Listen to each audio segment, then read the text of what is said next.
going to start with the Thomas test. And what I'm going to do is I'm going to have the patient lay down, leg straight, and I'm going to put my hand underneath his spine.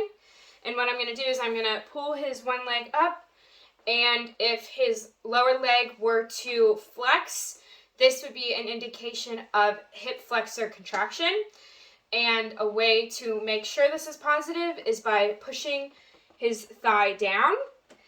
And if this increases the lumbar lordosis, this would indicate a positive for hip flexor contraction.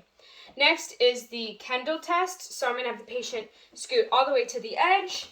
And then I'm going to have him grab one of his legs. And then if he were to extend his lower leg, then this would be an indication for rectus femoris contraction.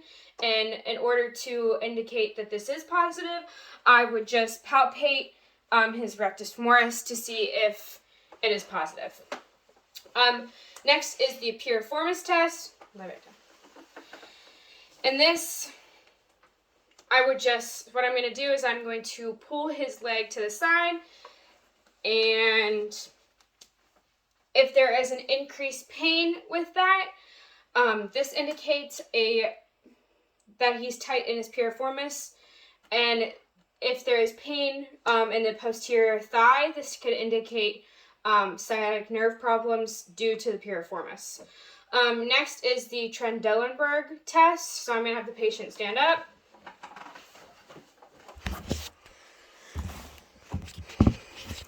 Yeah. Okay.